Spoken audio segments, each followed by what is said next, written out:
Hello students, welcome to Pradeep sir classes #PSC। আবার সকলকে স্বাগত জানাই। আর আজকে আমরা স্টার্ট করব স্ক্রু গজ, মানে অলরেডি পার্ট 1 হয়ে গেছে। পার্ট 2তে আমরা কি দেখব? পার্ট 2তে আমি বলেছিলাম যে পার্ট 2তে মেনলি আমাদেরকে দেখতে হবে যে প্রথমত আপনি তো এর স্ক্রু পিচ ক্যালকুলেট করে নিই। প্রথমে স্ক্রু পিচ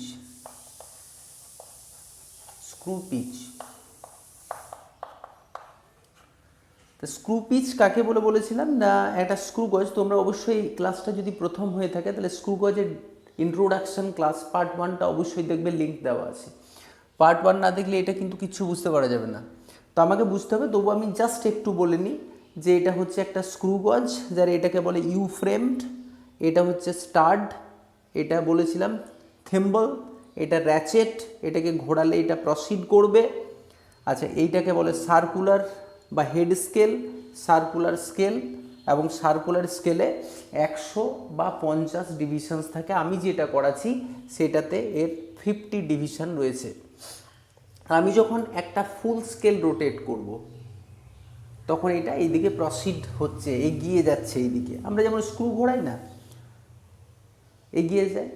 তো এই যে স্কেলটা রয়েছে, হেড স্কেলটা, এটা আমি এঁকে নিচ্ছি, এটা হেড স্কেল মনে করে, এটা হচ্ছে হেড স্কেল। এখানে কি ডিভিশনস দেওয়া আছে এইভাবে 5টা করে ডিভিশনস আছে। মনে করো সাপোজ এই ডিভিশনসটা আমি ধরছি 5, এই ডিভিশনসটা হচ্ছে 5, তার মানে এর আগেরটা 4, তারপরে এটা কত 6, তারপরে এটা হচ্ছে 7, এটা 8, এটা 9, এটা 10, 11, 12, 13, এরকম করতে করতে পুরো স্কেলটার মধ্যে কতগুলো ডিভিশনস আছে?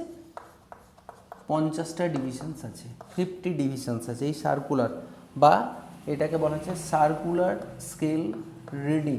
বাংলায় এটাকে বলবো চক্রাকার স্কেল, চক্রাকার স্কেল। তাহলে চক্রাকার স্কেলের ঘর সংখ্যা কত? 50। চক্রাকার স্কেলের মোট ঘর সংখ্যা, মোট ঘর সংখ্যা সমান হচ্ছে 50টি ঘর আছে এখানের মধ্যে। তাহলে এখন আমি এইটাকে কি বলেছিলাম? Reference line. এটা হচ্ছে রেফারেন্স লাইন, মানে মূল স্কেল। এটাকে মূল স্কেল বলে। এটাকে কি স্কেল বলে? মূল স্কেল। এটাকে কি বলে দিলাম? চক্রাকার স্কেল। এবং এর মধ্যে 50টা ঘর আছে। তাহলে আমাকে কি করতে হবে? এই রেফারেন্স লাইনে এখন কোথায় আটকে আছে? 10 নম্বর ঘরটা কোনসাইডস করেছে। এখানে রিডিং কোথায় হচ্ছে? 0, 1, 2, 3, 4, 5, 6, 7, 8, 9, 10, 11, 12, 13, 14, 15, 16, 17, 18। তাহলে আমি দেখে নিই, রিডিং নেব। প্রথম কথা হচ্ছে, আমি বলেছিলাম যে এই স্কেলের একটি ঘর 1 মিলিমিটার করে আছে। তাহলে একটা ঘর মানে হচ্ছে 1 মিলিমিটার, মানে এটা 5 মিলিমিটার, এটা 10 মিলিমিটার, এটা 15 মিলিমিটার। এরকম করতে করতে কত আছে? 25 × 1 মিলিমিটার, মানে 25 মিলিমিটার আছে। কোথায়? মূল স্কেল বা মেন স্কেল। মেন স্কেলে কত আছে? 25 এখানে লেখা থাকে 25 × 1 দেখতে পাচ্ছ? 25 × 1 তাহলে টোটাল মূল স্কেলে আছে 25 25 মানে যার একটা 1, 2, 3, 4, 5 কিন্তু এর রেফারেন্স লাইনের নিচের দিকে বলেছিলাম একটা করে দাগ রয়েছে 0.5 করে করে। মানে আমি তোমাকে যদি জিজ্ঞেস করি এই রিডিংটা কত, তাহলে তুমি বলবে 5, 6, 7, 7-এর নিচে, তার মানে 7.5 খুব ভালো করে দেখে নেবে। এই সিস্টেম এই দুটি জায়গা যদি আমি কনসেপ্ট ক্লিয়ার থাকে, তাহলে প্র্যাকটিক্যালটা জলের মতো বেরিয়ে যাবে। তাহলে প্রথম কথা হচ্ছে যে মূল স্কেলের 5, নিচেরটা 5.5, 6, 6.5, 7, 7.5, 8, 8.5, 9, 9.5, 10 and so on, and total number of divisions mainly in is 25 25টা, তার মানে এরকম করে 0, 1, 2, 3, 4 আপ টু 25 পর্যন্ত দাগ আছে। এবং প্রত্যেকটা ডিভিশনস আবার 0.5 করে নিচের দিকে একটা করে দাগ আছে রেফারেন্স লাইনের নিচে। এতটা ক্লিয়ার হলো। এখন তোমাকে জিজ্ঞেস করা হচ্ছে এই রিডিংটা কত, এই রিডিংটা কত, যে রিডিংটায় আমি আটকে আছি কত, এটা 15, 16, 17, 18। দেখো 18টা ঠিক পেরিয়েছে এবং চক্রাকার স্কেল যেটা সার্কুলার স্কেলটা 18-র ওপর চাপা পড়ে আছে। তার মানে এই রিডিংটা যদি 17 হয় 17, এটা 17.5, এটা 18, তার মানে 18.5টা দেখা যাচ্ছে না, বেশ ক্লোজ, বুঝতে পারছো? তাহলে 18.5 এটা হয়ে গেল মূল স্কেলের পার্ট, বা আমরা ফর্মুলাটা লিখে নিই, মোট পার্ট সমান মোট পার্ট সমান মূল স্কেলের পার্ট ইনটু চক্রাকার স্কেলের পার্ট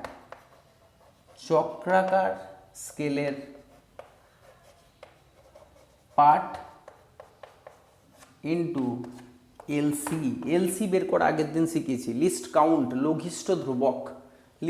লঘিষ্ঠ ধ্রুবক। ইংলিশে আমরা লিখব main scale reading equal to, and this is equal to total reading this is equal to main scale reading plus circular scale reading into LC। দেখে নাও, total reading equal to main scale reading plus circular scale reading into LC, that is list count। তার মোয়েল scale reading এখান থেকে তো আমি পেয়ে যাচ্ছি, main scale reading কি বললাম, তার 15, 16, 17, 17, 18 হচ্ছে 15, 16, 17, 18, নিচের দিকেরটা 17.5, সেটা পেরিয়ে গেছে 18, তাহলে আমি লিখবো এখানে 18 প্লাস 18 কিন্তু রিডিং নয়, কারণ 18-এর ঘরটা যদি আমার একটু বেরিয়ে থাকে, তার মানে একটু ওপরের দিকে গেছে, রিডিংটা ক্রস করে গেছে, তাহলে 18-এর থেকে একটু বেশি, কতটা বেশি সেটা পাবে তুমি সার্কুলার স্কেল থেকে। সার্কুলার স্কেল কতটা বেরিয়েছে, 10, তাহলে সার্কুলার স্কেল রিডিং হচ্ছে 10 ইন্টু লিস্ট কাউন্ট হচ্ছে 0.01 mm। লিস্ট কাউন্ট কি করে বের করব, লিস্ট কাউন্ট হচ্ছে পিচ বাই এন মানে 50। পিচ মানে কি, পিচ মানে এক একটি ঘর কত, এটা এক একটি 0.5 করে এগুচ্ছে, 1 mm ওপরের দিকে, নিচের দিকে কত 5, নিচেরটা 5.5, তার মানে 0.5 প্রসিড করবে, এটা একবার ঘোরালে, এটাকে বলছে পিচ। হোয়াট ইজ পিচ না, পিচ হচ্ছে চক্রাকার স্কেলের একবার পূর্ণ আবর্তনে মূল স্কেলের দিকে কতটা যাচ্ছে। তাহলে for one full scale rotations of the circular scale the linear distance traversed by the circular scale, this is called pitch. তাহলে কতটা যাচ্ছে একবার ঘোরালে, 0.5 বাই 50, তাহলে কত হয়ে গেল, এই পয়েন্টটাকে ওঠানোর জন্য এখানে একটা শূন্য দিয়ে 1-এর 100 করে দিলাম, এইটা উঠিয়ে দিলাম, 1-এর 100 মানে 0.01, 0.01 কি mm, 0.01 mm, তার মানে এইটা হয়ে গেল, তার মানে এইটা হয়ে গেল 18 পয়েন্ট, হ্যাঁ দেখো এটা দুটো সংখ্যায় কে যাবে 10, 18.10 mm, ঠিক আছে। তো 18.10 mm হয়ে গেল রিডিং এইটার। এটা দেখেই বুঝতে পারছো রিডিং। আমরা এরকম কিছু রিডিং হয়তো দু একটা এঁকে দিচ্ছি, তুমি দেখে বলতে হবে তোমাকে যে রিডিংটা কত, ঠিক আছে। চলো আমরা ট্রাই করি সেরকম কয়েকটা। তাহলে পার্ট নেওয়া আমরা শিখে গেলাম, স্ক্রু গজে কীভাবে আমরা রিডিং ক্যালকুলেট করব। তোমরা অবশ্যই এর আগের ভিডিওটা দেখবে, আর যদি এখনও পর্যন্ত সাবস্ক্রাইব না করে থাকো চ্যানেলটা, অবশ্যই সাবস্ক্রাইব করবে এবং পাশের যে বেল আইকনটা আছে ওটা একবার প্রেস করে দেবে, হ্যাঁ, তাতে করে নোটিফিকেশানটা তোমার চলে যাবে, যে যখনই একটা ভিডিও আমি দিচ্ছি না, অবভিয়াসলি তুমি জানতে পেরে যাবে যে হ্যাঁ ভিডিও দিয়েছে স্যার। তবে এটা 0, 1, 2, 3, 4, 5, 1, 2, 3, 4, 5, মানে এখানে একটা চক্রাকার স্কেল এই জায়গায় আছে, চক্রাকার স্কেলটা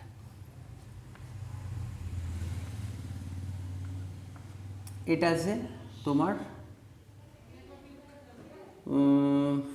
5, বাকি আমি কিছু বললাম না, 5, ঠিক আছে, এই দাগগুলো দেওয়া আছে 5, ব্যাস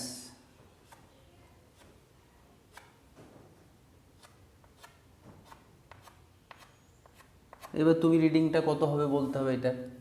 আর আমি কি করে দেখব না, এই দিক থেকে এরকম করে দেখতে থাকবো, এই দিকে এখানে রিডিংটা আছে, এই দিক থেকে 0, 5, 10, 15 এরকম করে যাচ্ছে, 20 এখানে দেখে নাও। এই জায়গাটাতে এসে প্রবলেম হচ্ছে আমার, এই জায়গাটাই প্রবলেম হচ্ছে। কি প্রবলেম হচ্ছে? 0, 1, 2, 3, 4, 5, 6, 7, 8, 9, 9 পর্যন্ত দেখা যাচ্ছে, 9 mm। 9-এর নিচেরটা তারপরে দেখবো। যদি এটা দেখা যায়, ওপরের দিকের ঘরটা দেখা যাচ্ছে, তখন আমি কি করব? দেখবো নিচের দিকেরটা দেখা যাচ্ছে কি। হ্যাঁ, নিচের দিকেরটাও তো দেখা যাচ্ছে। তবে রিডিংটা 9.5 mm। তারপরে দেখা যাচ্ছে না, তার মানে তুমি এটা আইডিয়া করতে পারছো যে 9.5, এটা 9, এইটা দেখা যাচ্ছে, এটা তো দেখা যাচ্ছে না। এটা কত ছিল? 10 mm। তাহলে 9.5 mm দেখা যাচ্ছে, ঠিক এখানে রিডিংটা ব্লক করে দিয়েছে এই দিক থেকে। তার মানে একটু পেরিয়ে গেছে। কতটা পেরিয়ে গেছে? 5, 6, 7, 8, 9, এই ঘরটা কত? 9। তার মানে হয়ে গেল মূল স্কেলের part, main scale reading plus vernier scale reading, sorry main scale reading plus circular scale reading into, main বলতে লিনিয়ার স্কেল লিখতে পারো তুমি, LSR plus CSR into least count. তার লিনিয়ার স্কেল কত দেখলাম? এটা হচ্ছে 9, নিচের দিকে 9.5, 9.5 প্লাস সার্কুলার স্কেল রিডিং, কোনটা কোন সাইড করেছে, মানে এই লাইনটা রেফারেন্স লাইনের সাথে ম্যাচিং হয়েছে কোনটা, 9 ইন্টু লিস্ট কাউন্ট কত? 0.01। তারপর 9.5 আর এটা হচ্ছে প্লাস, এখানে দেখে নেবে 0.09 চলে আসবে, মানে এই রিডিংটা ক্রস করে যাবে ডিজিটটা। 9.14 এসে 10 অফ সামথিং হয়ে গেল। ভুল আমাদের কোথায় হয় আমি বলে দিচ্ছি, দাঁড়াও। এটা 9.59 হলো।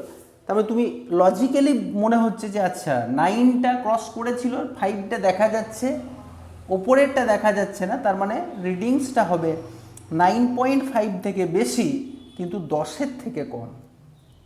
9.5-এর থেকে বেশি, তুমি ভাবো 9.5 টাকা, 950 থেকে বেশি কিন্তু 10 টাকার কম, তার মানে 9 টাকা 59 পয়সা হচ্ছে।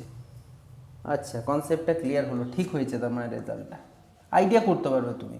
তোমার এসে গেল ভুল করতে গিয়ে তুমি এরকম অনেক সময় করে দিই, দিস প্লাস 0.9 করে দিলাম, রিডিং এসে গেল 0.9, 9 × 10, 4, 14, 14/10, 10.4। আরে 10 তো দেখাই যায়নি এখানে। তুমি নিজের ক্যালকুলেশনের ভুলটা নিজেই ধরতে পারবে, একটু যদি লজিক্যাল হই আমরা। ঠিক আছে, তাহলে মোটামুটি আমার মনে হয় কনসেপ্টটা ক্লিয়ার হয়েছে। এখন প্রবলেম হচ্ছে যে আমি কি বললাম, এটা হচ্ছে র্যাচেট। যখনই আমরা এখানে কোনো স্পেসিমেন আটকে দিচ্ছি যে এটাকে মাপতে হবে, তখন এটা কুটকুট করে আওয়াজ হবে। তাই টিকটিক করে যখন আওয়াজটা হচ্ছে তখন জাস্ট একটা আওয়াজ, টিক করে আওয়াজ যখন একটা হচ্ছে তখন স্টপ হয়ে যেতে হবে। তার মানে এটা বলে দিচ্ছে যে স্পেসিমেনটা আটকে গেছে, ব্যাস। এবার স্পেসিমেন আটকে যাওয়ার পর রেফারেন্স লাইন থেকে তুমি দেখবে এটা যেমন 20 দেখা যাচ্ছে, দেখা যাওয়ার পর আমি কি দেখবো, নিচের দিকের লাইনটা দেখা যাচ্ছে কি, যখন ওপরের দিকের লাইনটা দেখা যাচ্ছে যেই মুহূর্তে, পরের কোনটা দেখা যাচ্ছে না, 20 দেখা যাচ্ছে। এবার আমি দেখলাম 20 দেখা যাচ্ছে, আচ্ছা নিচের দিকে দেখি তো 20.5টা দেখা যাচ্ছে কি না, হ্যাঁ ওইটাও দেখা যাচ্ছে, তার মানে 20.5 হয়ে গেল রেডি।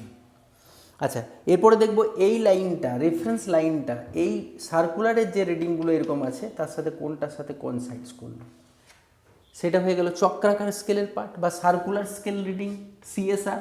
এলএসআর সিএসআর মাপতে পারলেই হয়ে যাবে। লিস্ট কাউন্ট তো বলে দিলাম, pitch divided by total number of circular scale division. এখন আমি দেখব এটা আটকে দিয়ে, এই আটকে দিতে হবে। আটকে দেওয়ার পর এটাকে কি বলে বলেছিলাম, স্টাড। এখানে একটা কি আছে বললাম, স্ক্রু। আচ্ছা, এই স্ক্রুটার ফাংশন কি বলেছিলাম, যদি দেখি যে এই স্টাডটা আর এইটা আটকে যাচ্ছে, দেখো আটকে গেছে, টিক আটকে গেল, তার মানে টেকে গেছে, টাচ হয়ে গেছে, টিক করে আওয়াজ হলো একটা। এইবার দেখবো এখানের জিরোটা, এই জিরোটা, এখানে তো একটা জিরো আছে, 0 থেকে 50টা এরকম, সেই জিরোটা এসে এখানে আটকে গেল কি, 0 0 এরকম 0 0 হলো। মানে কেমন হওয়া উচিত, এখানের স্কেলের এই যে 0 ডিভিশনস আর এইদিকে সার্কুলার স্কেলের জিরোটা এখানে সার্কুলার স্কেলটা এসে স্টপ হয়ে গেল, জিরোতে জিরো আটকে গেল। তা জিরোটা এখানে আটকে যায়নি, জিরোটা নিচের দিকে রয়ে গেছে। আচ্ছা, এখানে জিরো দেখা যাচ্ছে, জিরোটা নিচের দিকে দেখাচ্ছে। তাহলে আমি এঁকে নিই কেমন, এটাতে কেমন আছে এটা দেখি। যখন এটা আটকে গেছে, মানে আমরা এখন কি ডিসকাস করতে যাচ্ছি, ইরার নিই। ইরার, হোয়াট ইজ ইরার? ইরার বলতে স্ক্রু গজে দু রকমের ইরার থাকে মেনলি এই ইরারটা খুব মারাত্মক ইরার, জিরো ইরার। জিরো ইরার দু রকমের হয়ে থাকে, একটাকে আমরা বলবো পজিটিভ আর একটাকে বলবো নেগেটিভ। ধনাত্মক, বাংলায় এটাকে বলে ধনাত্মক শূন্য ত্রুটি, শূন্য ত্রুটি। আর এটা হচ্ছে, বাকিটা আমি লিখবো না, লিখে দিই, ঋণাত্মক শূন্য ত্রুটি, শূন্য ত্রুটি। তাহলে ধনাত্মক জিরো এরার বা positive zero error, positive zero error and negative zero error, error. Positive zero error বা নেগেটিভ জিরো এরার কি, হোয়াট ইজ দিস? তাহলে আমাদেরকে কিছু ফিগার এঁকে দিতে হবে। আমরা একটা ফিগার এঁকে দিই, জিরোটা জিরো আছে, আচ্ছা এইখানে তারপরে 1 থাকবে, 2 থাকবে, কিন্তু এখানে এসে আটকে গেছে ঠিক এখানে, এবং এখানে দেখাচ্ছে যে এই দিকের এই যে ডিভিশনসটা আটকে গেছে এর সাথে, এরকম করে আটকে গেছে, এইখানে জিরোটা আছে, এইটা এখানে জিরোটা আছে। সিচুয়েশনটা দেখো, এটা এই কন্ডিশনটা দেখো, এই কন্ডিশনটা এই স্কেলটার। তাহলে এই ঘরটা কত? 0 1 2 3, 3 নম্বর ঘরটা কোনসাইডস করলো যখন আটকে গেছে, এই দুটো আটকে গেছে যখন, তখন আমি এই পজিশনটা দেখছি, এর রেফারেন্স লাইনের জিরোটা এখানে দেখা যাচ্ছে, প্লাস এই জিরোটা নিচের দিকে রয়েছে কত ঘর, এখানে 3, মানে এই জিরো থেকে 1 ঘর 2 ঘর 3 ঘর। তার মানে এটাকে বলবো আমি পজিটিভ ইরার, যদি নিচের দিকে থাকে পজিটিভ ইরার, পজিটিভ জিরো ইরার, জিরো ইরার। এবং কতটা ইরার না 3 ঘর। তাহলে মেন স্কেল রিডিং কত দেখা যাচ্ছে, 0 প্লাস কত ঘর, 3 ঘর, 3 ইন্টু 0.01, তার মানে হয়ে গেল পজিটিভ, এসে গেল কত 0.03। তাহলে এইটা জিরোটা আটকালো না, মানে এতটা গ্যাপ আমি যখনই কোনো কিছুকে মেজার করবো অতটা তো এক্সট্রা রিডিং আমার কাউন্টিংয়ে ধরা পড়ে যাবে, তাহলে অরিজিনাল রিডিংটা থেকে ভুল চলে আসবে। তখন আমি কি করব, এই রিডিংটাকে মাইনাস করে দেবো। তাহলে কিভাবে করতে হবে, মনে করো এইটা দিয়ে মেজার করার পর এই চকটা মেজার করি আমি, হ্যাঁ এই চকটা মেজার করার জন্য কি করব, এইভাবে রেখে আমি এখানে দেখলাম চকটা হচ্ছে তোমার 1 5 10টা ঘর গেছে, 10, তার মেন স্কেল রিডিং হচ্ছে 10 mm, তার মানে main scale, plus circular reading রয়েছে 10 ইন্টু কত 0.01, তার মানে এসে গেল তোমার এত mm, তার মানে 10 পয়েন্ট এটা কত দেখো 0.01 ইন্টু 10 মানে 0.1, তাহলে 10.1 mm, 10.1 mm। এখন আমাকে কি করতে হবে, এই চকটা এত mm, কিন্তু এর মধ্যে ইরার আছে এত, পজিটিভ ইরার, তাহলে এই রিডিংটা থেকে পজিটিভ ইরার এলে মাইনাস করতে হবে। তাহলে টোটাল রিডিং 10 মাইনাস কারেক্টেড, বলবো কারেক্টেড, সংশোধনের পর যেটা আসছে কারেক্টেড, সঠিক মান, কারেক্টেড রিডিং বা corrected diameter of the chalk minus কত 0.03, এতটা এক্সট্রা রিডিং ধরে ফেলেছি আমি। তার মানে হচ্ছে 10.1 থেকে 0.03 বাদ দিয়ে দাও, তার মানে এটা হয়ে গেল 10.07, মানে 1 সেন্টিমিটার, অ্যাকচুয়ালি 1 সেন্টিমিটার হয়। এইবার তো বুঝতে পারছো 1 সেন্টিমিটার, কোথাও চক বেশি একটু কম বেশি হয়ে গেছে, ভ্যারি হয়ে গেছে, কিন্তু সেটা 10.1 দেখাচ্ছিল, মানে ভুলই দেখাচ্ছিল, 1 সেন্টিমিটার ডায়ামিটার হয় একটা চকে। তাহলে এটা হয়ে গেল 10 মিলিমিটার, অ্যাপ্রক্সিমেশন হয়ে গেল 10.07 mm, বা আমি অ্যাপ্রক্সিমেটলি 1 সেন্টিমিটার বলতে পারি। ঠিক আছে গেল রিডিংটা, বোঝা গেছে? তাহলে আমাকে কিন্তু ইরারটা খুব মাইনিউটলি দেখতে হবে, নয়তো ওই ভুলটা থেকে যাবে। এবার জিরোটা তুমি যে দেখো ওই দিকে চলে গেছে, তখন কি করব? যত ঘর গেছে সেটা নেগেটিভ ইরার। তাহলে জিরোটা রেফারেন্স লাইন থেকে নিচে আছে না উপরে আছে? নিচের দিকে থাকলে পজিটিভ, ওপরের দিকে থাকলে নেগেটিভ। যত ঘর থাকবে তত ঘর ইনটু দিস, বোঝা গেল? নিচের দিকে জিরোটা থাকলে পজিটিভ, ওপরের দিকে জিরোটা থাকলে নেগেটিভ, মানে পেরিয়ে গিয়ে জিরোটা পেরিয়ে গেল। ঠিক আছে, এখানে ঘরটা আছে মনে করো সাপোজ 85 ঘরটা ম্যাচ করেছে 85, তাহলে জিরোটা পেরিয়ে গেছে ওই দিকে। কত ঘর পেরিয়ে গেছে? আর একটু কাছাকাছি করে দিলে 85 বলছি, সরি, মনে করো 45 আছে, তার 5 ঘর পেরিয়ে গেছে। এখানে 45 রিডিং ম্যাচ করছে, তো জিরোটা 5 ঘর ওই দিকে পেরিয়ে গেছে। তার মানে 5 ইন্টু 0.01 মানে নেগেটিভ 0.05 mm ইরার রয়েছে, নেগেটিভ। তো এই ইরারটা অ্যাড করে দেবে, ব্যাস। তাহলে জিরো ইরার সম্পর্কে জানলাম, রিডিং নেওয়া শিখে গেলাম, রিডিং নেওয়া জিরো ইরার। এরপর কিছু ইরার আছে, যেমন আমি তোমাকে যখন এই দিকে ঘোরাবো, দেখো এখানটার মধ্যে কি হচ্ছে, একটা থ্রেড মানে যেগুলো থ্রেডগুলো আছে সেগুলো তো আটকে যাচ্ছে স্ক্রুটার সাথে। নাট অ্যান্ড স্ক্রু রুলের ওপর বেসিক কনসেপ্ট, সেটা বেসিক প্রিন্সিপালস হচ্ছে নাট অ্যান্ড স্ক্রু। তা আমি যখন এরকম করে লাগাচ্ছি লেগে যাচ্ছে, এইবার তুমি এটা ধরে এইরকম এরকম করতে হবে, মানে এগিয়ে পিছিয়ে দেখলেই তুমি বুঝতে পারবে যে এটা নড়ছে একটু, মানে এর গার্ডটার সাথে এইভাবে বসেনি, যে ঘাটগুলো রয়েছে থ্রেডটা আটকে যায়নি এটা। তা আমি অবভিয়াসলি এইরকম করলে এটা এই দিকে থাকবে, আবার তুমি টানলে এই দিকে, তাহলে ওখানে কিছুটা একটা শিফটিং চলে আসবে, সামথিং হয়তো 0.05 mm শিফটিং চলে এলো। তাহলে এতটা তো ভুল এসে যাবে না, ওই জন্য আমি যখন ঘোরাবো তখন এইভাবেই ঘোরাবো, আবার এই দিকে করবো না। এই দিকে করলে এটাকে বলে ব্যাকলাস ইরার, ব্যাকলাস ইরার।